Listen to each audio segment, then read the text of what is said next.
Hi, what's up, guys? Welcome back to the Triple Coverage Podcast. My name is Mitchell Graham, and I am it for today. I am going to be running solo, so it's going to be a short show, but a show that I'm excited for. I'm going to be looking over here. We're going to be recapping some the games from last week. And then let's start though. You know what? I'm going to go through quickly some games from last week. Miami versus Florida. Domination from Miami, straight up. Their defense just was smothering. DJ Lagway again really didn't look like he knew how to comprehend a defense, like he's ever seen a defensive alignment in his life.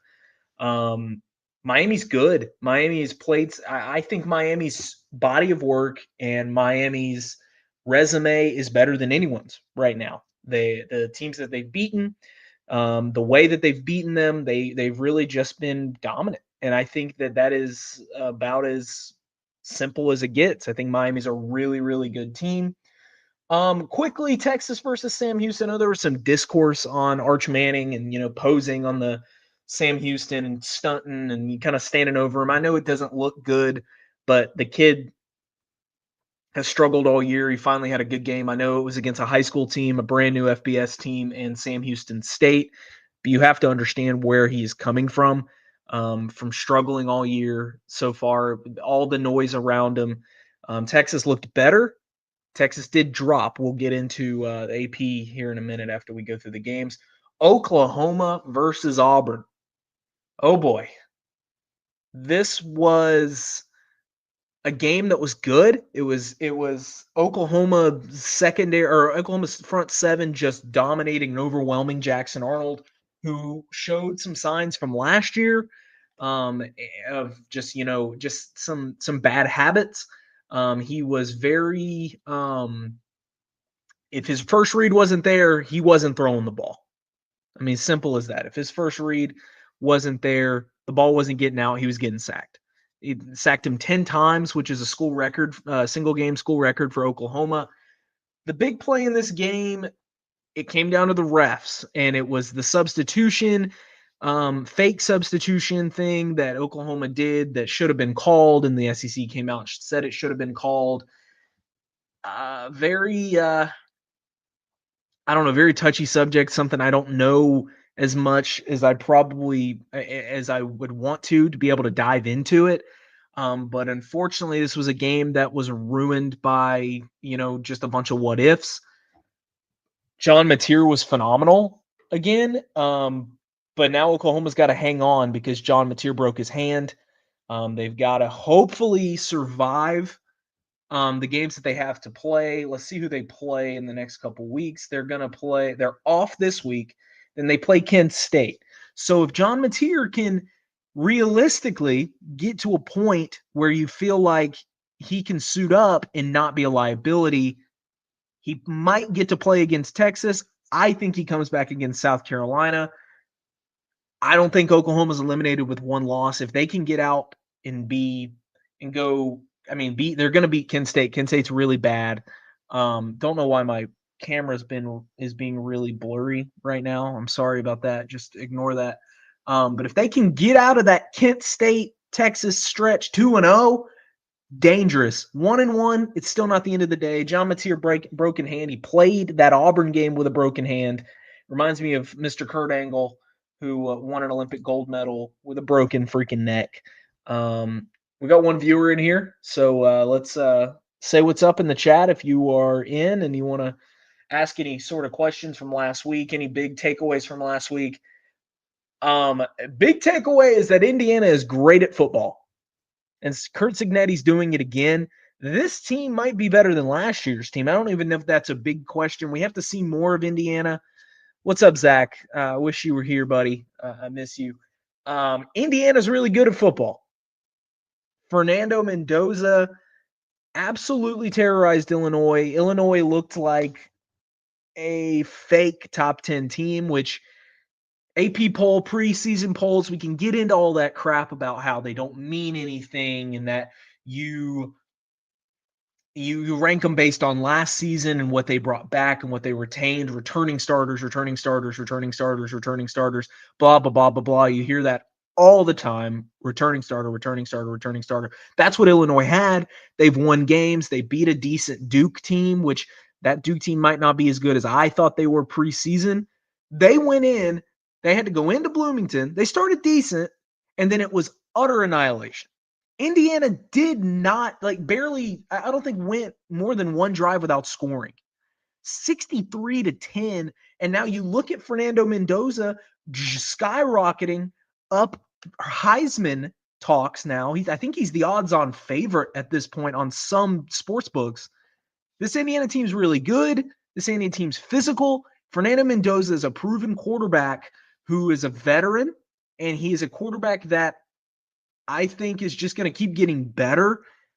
Ohio State needs to watch out because Ohio State has to go into Bloomington this year. That might not be an easy out. We'll get into Ohio State having to go on the road and not being an easy out later in the show when we preview next week. But that was the most shocking result of the week. Indiana destroying number 9 Illinois, and now they're ranked accordingly. Another big game that we kind of talked about on the show we were very excited about was Ole Miss and Tulane. And Zach, I think, kind of put the nail on the head. This was a Miami USF situation. Ole Miss came out and destroyed them. Retzlaff could not throw the football in this game. He had some runs here and there, but I think a bigger story in this is that Trinidad Chambliss, I think, is going to keep the quarterback job. I don't think it's a quarterback controversy because they've got 2 really good quarterbacks. Austin Simmons looked good in his time. Trinidad Chambliss has been nearly flawless. 307 yards in the air with 2 touchdowns this week, 112 yards rushing as well on 14 carries. Ole Miss is looking really good. They're looking better and better every week, and it starts with Trinidad Chambliss, the Ferris State transfer. Lane Kiffin's a wizard with the quarterbacks, but this one might be his most suspicious work. A kid from Ferris State's now all this good?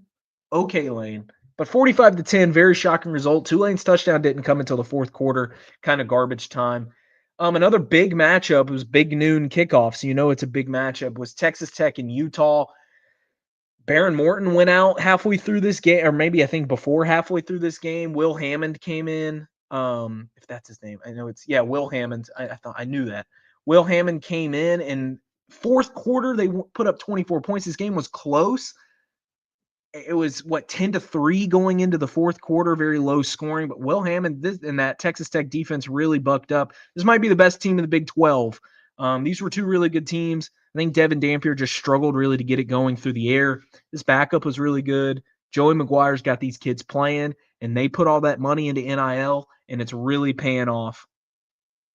Ferris State's won 3 straight D2 natties. It's a really good program. Yeah, but he also was still playing for a D2 program, and now he's looking this good. I'm not saying, look, Lane Kiffin knows talent. Lane Kiffin knows quarterbacks. So that's props to him, and he's really good. Ferris State, I'm sure, is really good as well. Ferris Wheel, whatever their logo is.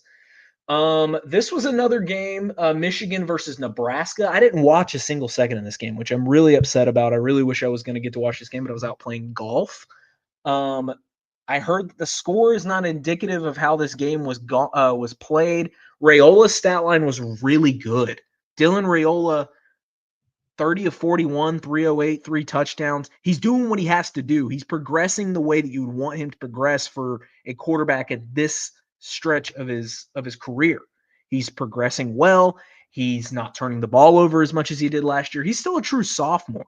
These guys still got less than 20 games under his belt as a starter. And I think this was a really good performance at home. He kept his team in the game. They had the Hail Mary at the end of the first half, which I saw. But the story of this game was Michigan's run game and how little Bryce Underwood has to do for this team to be successful. Biff Poggi, the former Charlotte head coach, is still the interim for Sherrone Moore, who is suspended right now. I think he made a couple of questionable game management calls, which led to the Hail Mary at the end of the first half. But Justice Haynes and their other running back, I'm going to pull up the box score here, and Jordan Marshall, Jordan Marshall had a 54-yard run. Justice Haynes had a 75-yard run. They ran for 286 in this game. Nebraska only ran for 43. That was the difference. Michigan pulled out a really nice win. This is a good team. I think they lost to a really good Oklahoma team. Bryce Underwood had to go on the road, and it's only his third career start. Either one, I think it was his second career start. He had to go play at Oklahoma, which is a tough place to play. I think this Michigan team's really good. But I think if they can start developing the pass, Bryce Underwood's going to only get better. He showed some flashes with his legs that I watched in the highlights that looked absolutely freakish. That reminds you of a guy that I don't even want to mention his name because putting them in the same conversation at this point is not fair. But it was very Cam Newton-esque in some of the runs and some of the things he was doing, the way he's built, the way he throws the ball. This kid's going to be good. I don't know if Michigan's going to be where they want to be this year, but you keep going. You got these running. Justice Haynes is probably going to be there another year, maybe two, if he decides to stay. This team's going to be really good. This was a good win over Nebraska. Nebraska, once again, cannot break through. Unfortunately, in these games against top 25 opponents, I think it's 25 straight against top 25 opponents that they've lost. Really unfortunate, but really good. A really good win for Michigan. I don't know if there's really Missouri put the smackdown on South Carolina with Lenora Sellers playing. Lenora Sellers threw for 302 in this game, which you thought would be a recipe for success. Here is the big stat here. 285 to -9. 285 rushing yards for Missouri, most on the back of Ahmad Hardy, who has been a freak show, and -9 rushing yards for South Carolina in this game. They could do absolutely nothing. Lenora Sellers, 10 carries for -28 yards. Their running backs had a combined 11 total carries for, what is that, 19 yards. Just dominant from Missouri. Bo Pribilla, 16 of 27, 171, a touchdown and interception. He wasn't great, but he didn't have to be because that run game and that defense was so good. This Missouri team, sleeping giant right now. They've got some opportunities to really make some noise. If this is a team that could get close to the playoff, they might be a really hard out, really tough out. Eli Drinkwitz has got a really good team going. I think that's every game this week that I wanted to talk about. If I missed something, Zach, that you were going to mention, a game that you were going to mention, you can drop it in the comments if you're still watching, and I'll talk about it. I was going to get into the AP poll for the week. And actually, what I can do here is share my screen. And I'm going to share my screen to this top 25. So we've got, let me zoom in a little bit. So let's see. Let me zoom in. Interesting. Okay. Well, I can't zoom in, so you'll have to bear with me for a second here. Anyways, starting at the bottom, we've got BYU entering the rankings at 3-0, TCU entering the rankings, number 24. Really happy with that. Why is Illinois still ranked at 23? They didn't have a really important win before this, and then their big win that they could have gotten, they got absolutely clobbered. They lost by more than half of 100. They lost by 53 points. I don't think they still deserve to be here. 1-2 Notre Dame moves up 2 spots after beating a bad Purdue team. Don't ask me why. USC moves up 4 slots. Good win over Michigan State. Really dominant. Jaden Maeva looked really good. Missouri moved up 3. Michigan moved up 2. Really good win. Again, we talked about that. Both of those teams. Vanderbilt moves up 2. Playing really good football. 4-0. They're cooking. Something's cooking there. Alabama, bye week, gets dropped 3 spots. How do you like that? I guess they must have lost to the bye week. Georgia Tech up 2 after beating I forgot who it was. I forgot who they beat. Didn't really matter. Tennessee stayed put at 15. They played a no-name team as well. Ole Miss stayed put after destroying a really good group of 5 team. That was questionable. Texas Tech moves up 5, deserved. Indiana, the biggest mover this week, moving up 8 to number 11. We talked about how good that performance was. This is a top 10 team, though. I think that you should have put them in the top. If you're going to move them that much up, you should have moved them in the top 10. Texas moves down 2 after a win over Sam Houston State. I think Texas is a good spot for them. I think they probably should have been at 10 after the back-to-back struggle wins. Moving them down 2 after probably their most impressive win is a little bit of a choice here, but I get why you had to move Oklahoma up. You moved A&M up on a bye week. Florida State went down. Oklahoma up 4 spots to number 7. Now they got to stay there without John Mateer. 6 and 5 didn't change. Oregon destroyed Oregon State. Georgia didn't play. LSU down 1, Penn State down 1, Miami up 2 to number 2 after a dominating win against Florida. I think Miami's probably the number 1 team in the country right now, just body of work and how they've looked. But Ohio State's 3-0. They have the win over top 10 Texas still. They won the national championship last year. So them being at number 1 is not a problem. Where is Mississippi State is my question. Mississippi State got 102. They received 102 votes. That is a top 25 team with a top 25 resume. I think Mississippi State should be in the top 25. And you talk about trying to build narratives and build hype. Mississippi State even being ranked 25 with Tennessee coming into town. Cowbells are going to be ringing. That's just hype enough. I'm already hyped about it. People who watch the sport religiously are hyped about that game because they know how good that Mississippi State team is. You should have ranked them. They should be at 25. You dropping Utah all the way out. I mean, they got beat pretty bad. But if you were going to do that to Utah, you should have done that to Illinois. And I think Utah played a better game than Illinois did. Just some inconsistencies, but it's the AP poll. It really doesn't matter at the end of the day because this poll has no standing. I think my top 5 right now would be Miami, Ohio State, Georgia, Penn State, and LSU. I think that would be my 5. Penn State hasn't played anyone. So that's where you Penn State hasn't played anyone. You could tell me, oh yeah, Oregon should be there. Oregon really hasn't played anyone either. They're about to play each other. So that'll figure itself out. Talk about permanent opponents in the SEC. That's a great call, Zach. I'm going to pull that up. SEC permanent opponents. These were interesting to me because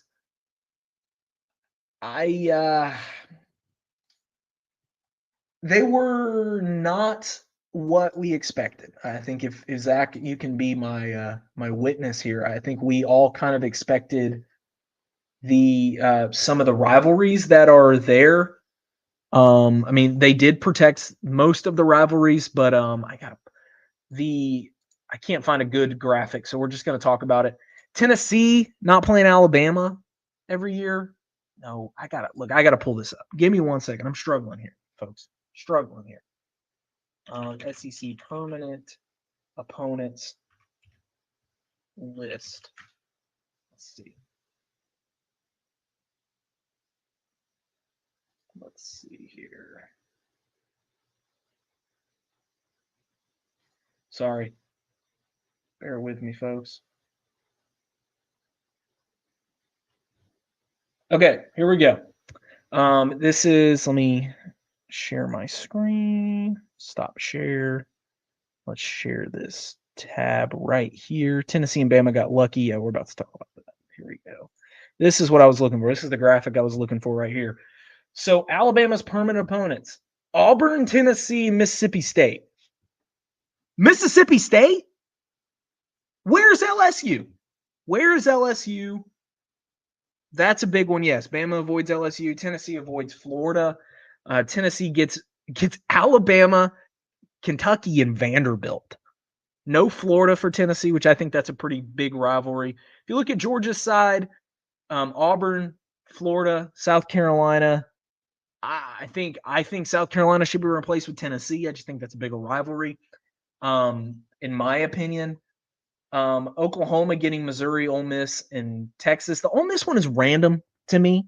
I think that Oklahoma getting Ole Miss doesn't really make any sense, but I guess you had to have 3.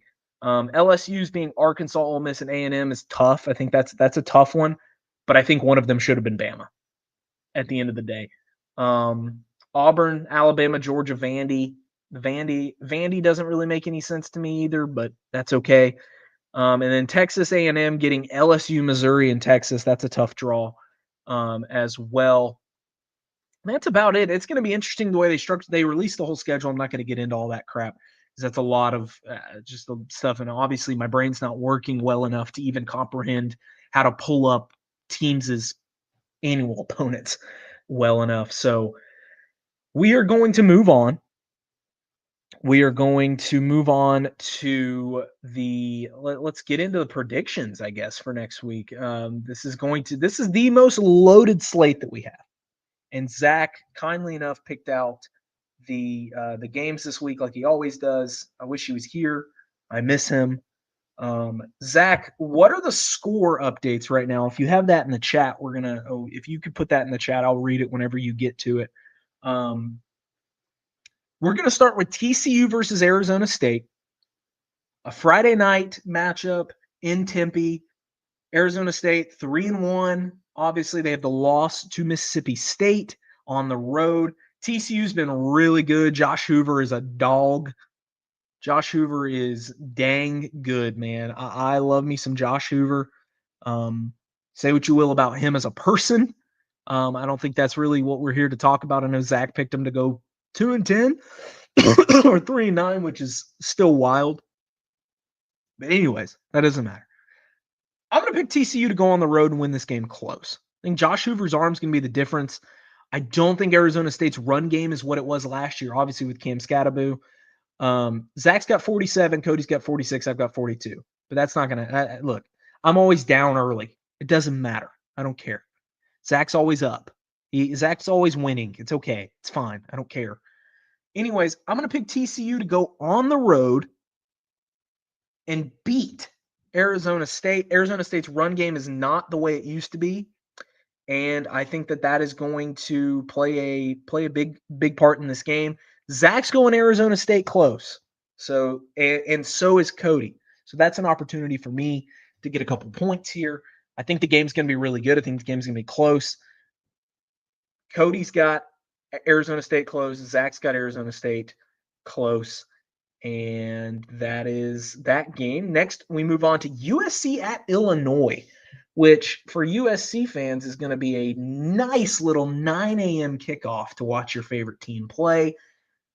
Illinois coming off, obviously, what we've talked about multiple times today, the embarrassing shellacking, as I would call it, to Indiana. USC's played really good ball. Jaden Maeva has not turned the ball over this year. Lincoln Riley's got a quarterback that I think he fully trusts now in Jaden Maeva. This is a good USC team. I think it's going to be close because it's being played in Champaign. A sleepy start for USC probably early in this game. Give me USC. Give me the Trojans close in this game. Zach is going with the Trojans as well, comfortable. And Cody is also going USC close. So we're all on the USC train. Zach might get the points if USC ends up winning by more than one score. So we'll see.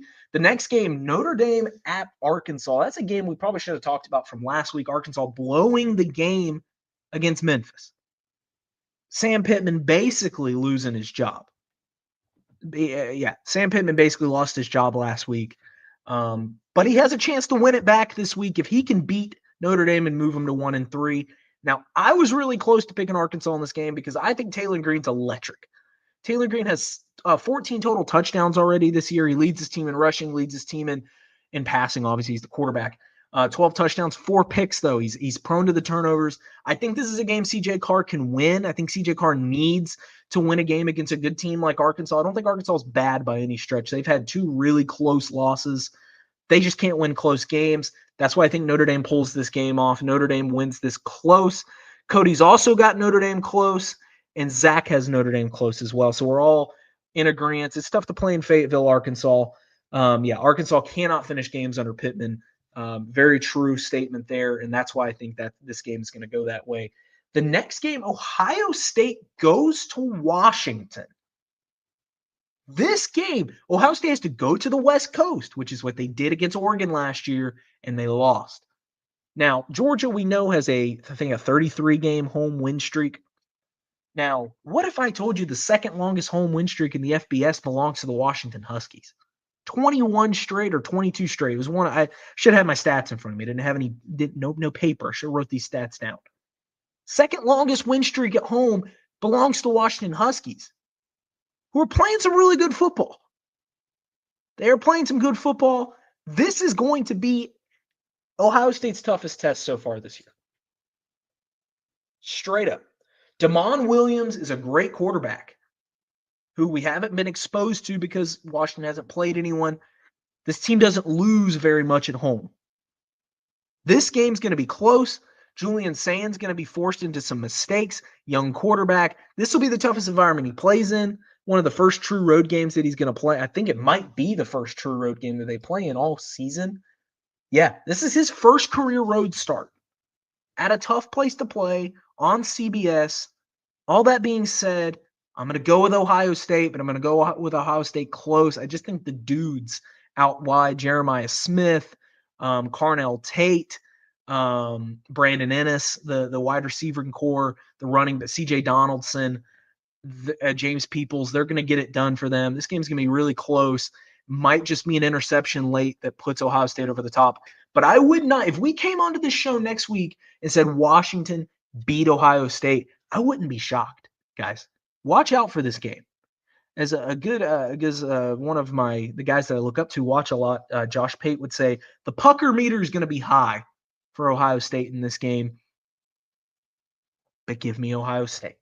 Give me Ohio State. I wasn't close enough. I was not bold enough to go with the Washington win. Ohio State comfy is what Cody's got, and Ohio State comfortable is what Zach's got. So we'll see. They're on the other end. I would have loved to hear them talk about this game and see how they think this game is going to go.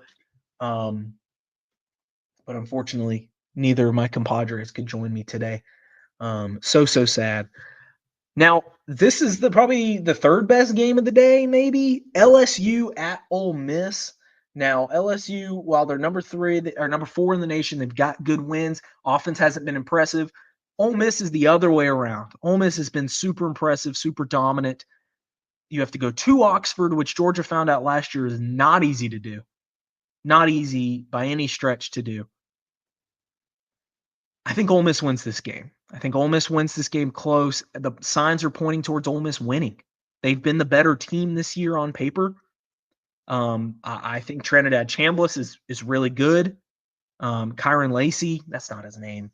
Kyron Lacey, rip. It's Kuwan Lacey. Kyron Lacey, God rest his soul, former wide receiver for LSU, who's not here with us anymore. Kuwan Lacey, the running back for Ole Miss.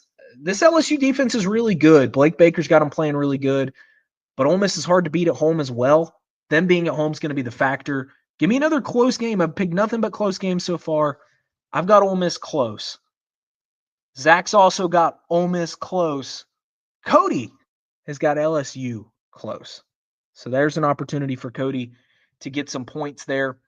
Next up, we've got Auburn, unranked now after losing to Oklahoma last week, traveling to College Station to play Marcel Reed. I don't think this game's going to be super close. A&M's front seven's really good. We saw that the pressure that Oklahoma could get on this Auburn team. Jackson Arnold struggled to make quick decisions. This is going to be on the road in a really tough place to play in College Station. That's been a trend today. Really tough places to play. But there's a lot of tough places to play, and they're at home this week. A&M, I think they win this game comfortable. I think this could borderline almost be big by the end of the game. I think Auburn's defense is good enough to make it to where it's not a blowout and it's respectable, but I don't think A&M's stressing at the end of this game. Give me A&M comfortable. Let's see where the other guys go. A&M close for Zach, A&M close for Cody. So y'all have a little more belief in Auburn than I do. That's okay. That's why we have this show. Indiana travels to Kinnick Stadium in Iowa City, Iowa. The number 11 Hoosiers play Iowa this week. Fernando Mendoza, 14 passing touchdowns in 4 games. He's been a dog. There's no question in my mind. This is Indiana big. I think Indiana's gonna destroy Iowa. They're gonna go into Kinnick Stadium, which is Believe it when I say it. Tough place to play, tough place to win. They're going to win. Iowa's offense can't compete. And we saw that Indiana defense has got some dogs on it too. I think Mendoza is going to eat in this game. It's going to be a big win for Indiana. They're going to keep all that traction going, a huge win on the road. Cody's got Indiana close. Zach's got Indiana comfortable. So we have a close, a comfortable, and a big in this game. So the point margin of that game is going to be really important. Or if Iowa somehow upsets Indiana, it's not going to matter at all because none of us picked Iowa. Wouldn't be surprised if Iowa wins this at this point. Next up is a game that this is probably the game that I'm most excited about, other than obviously the Georgia game, which I'm a fan of Georgia. If you can't see all the Georgia gear in my office here, Tennessee travels to Starkville to play Mississippi State. This was the game that I have switched about 5 times because the Tennessee that came out and almost beat Georgia, that's a good team. And I don't think Mississippi State is near the level of Georgia. But this is on the road. This is a Mississippi State team that I think finally feels like they are good enough. Jeff Lebby's got these guys playing comfortable, playing really fast, really fun. They've got some great running backs. Blake Shapen's not turning the ball over. 4-0 Mississippi State at home. At home. Cowbells are ringing. Cowbells are ringing. Should be ranked. Should be a ranked matchup. Should be a ranked matchup. I'm picking Tennessee close. As much as that hurts my heart, I'm picking Tennessee close. Because in the past, the old Mitchell would have picked Mississippi State comfortably. But I got to be smart.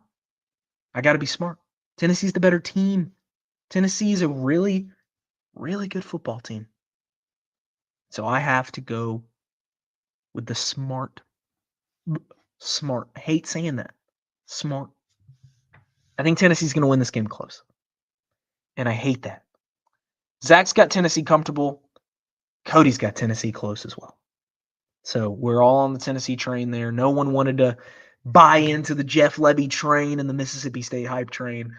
I should have done it. I should have done it. And now somehow not our game of the week for a Georgia fan who picked it. Which I understand, by rankings wise is not the game of the week. And game day wise. He chooses by game day. There you go. That's fine. Alabama, number 17 team in the nation, travels to Athens to play the number 5 Georgia Bulldogs, undefeated. Ty Simpson versus Gunnar Stockton. Kalen DeBoer needing a signature win like he did last year. Alabama's had Georgia's number. Georgia hasn't beat Alabama in the regular season in a really long time. I think it's been since 2008. I think it's 2008. We haven't beat them in the regular season in 2008. Beat them in the national championship when it mattered. Beat them in the national championship when it mattered. Also have lost to them in the national championship. We don't want to talk about that. But this is a big game. But there's one thing that Alabama hasn't done since 2015. 2007. So I was 1 year off. I was close, okay? I was 6 years old. I was 6 or 7 years old. So give me a little bit of a freaking break, okay? I'm a youngster. Zach was freaking 11. So he probably remembers it. I don't remember Saban's first year. Anyways, there's been a difference. Since 2015, Alabama has not stepped foot in that stadium. There was no Dooley Field at Sanford Stadium the last time they were there. It was just Sanford Stadium.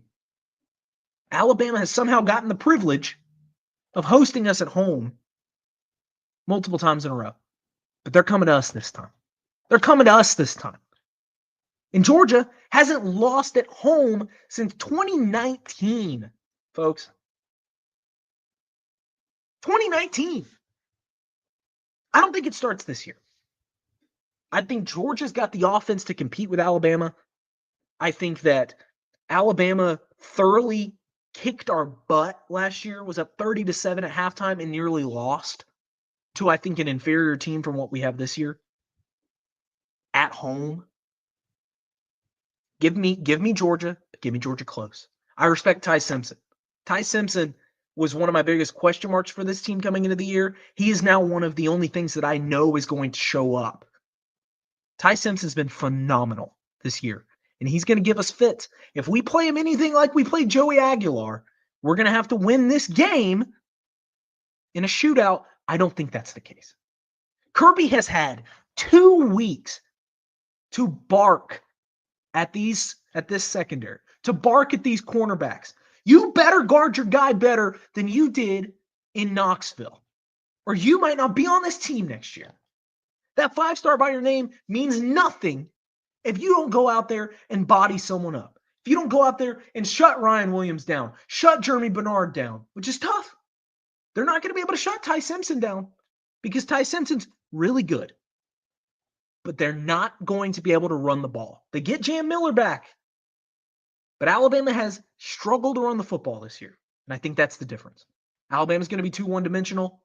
And then Georgia on the other end is going to be able to pound the football with their 5 elite running backs. And Gunnar Stockton's not going to turn the ball over. I think that's the difference. Give me Georgia close.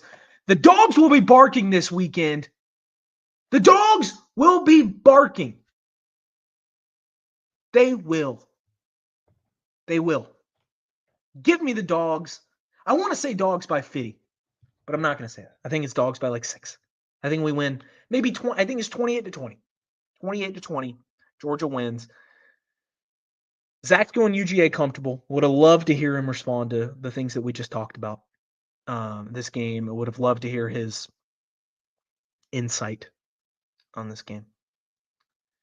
Cody, no surprise, got Alabama close. That's fine. He obviously doesn't want to try to catch up to Zach. But, putting my biases aside, if I wasn't a Georgia fan, and I know it's hard to put away because that's my whole life. I love the dogs. I live, breathe, eat Georgia football. I'd pick Georgia. I think they just have the matchup edge in this.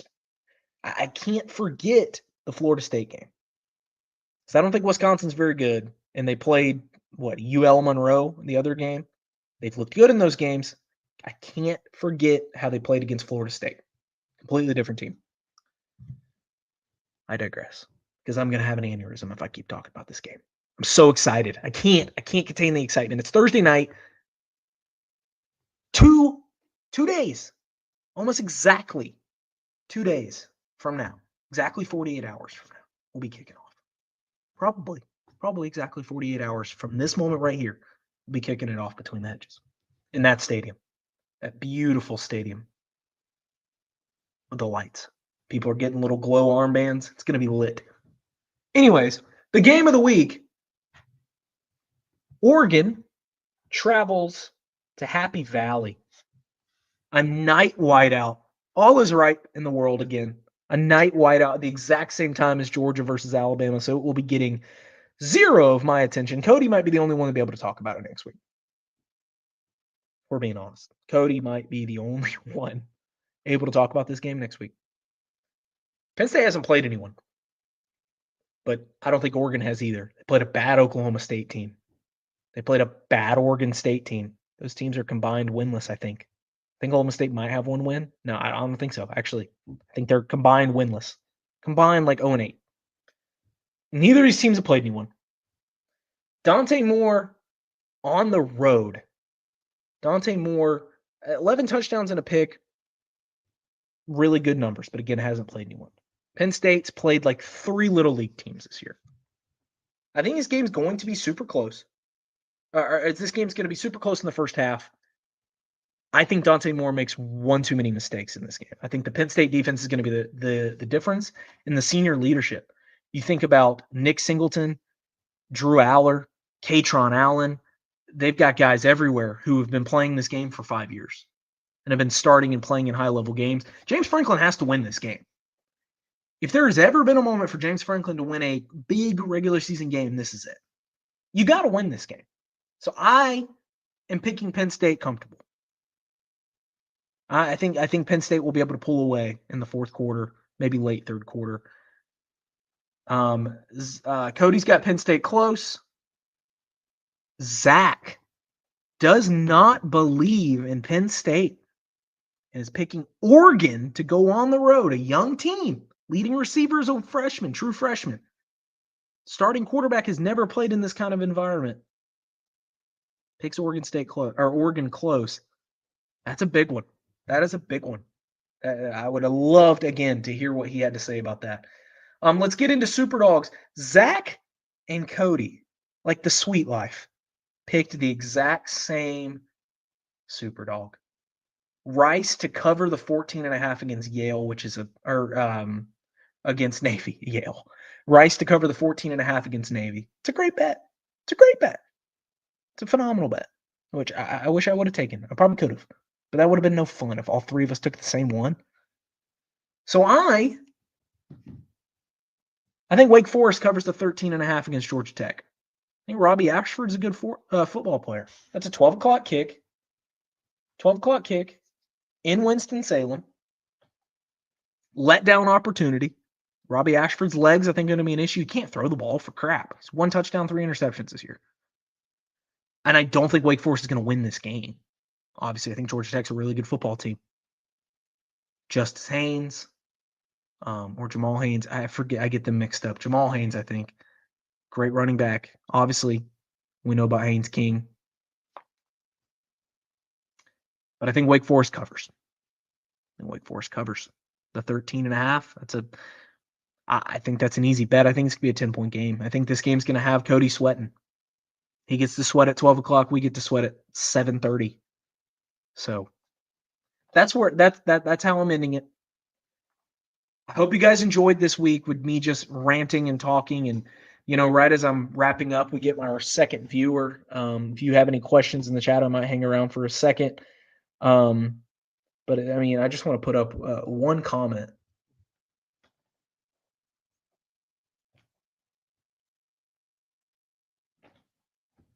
I'm not paid by anyone. I have one viewer who is my co-host this week. One of my co-hosts. And maybe my other co-host is the other viewer. I can be biased, and I am. The dogs will be barking this weekend. They're going to be barking loud. Your neighbors might be knocking on your door, being like, hey, it's 10:30 at night. Why are the dogs barking so loud? I'm trying to go to bed. And that person's lame because they're not watching football. Get a life, Jerry. Get a life. Dogs will be barking this weekend. Glory, glory to old Georgia. Glory, glory to old Georgia.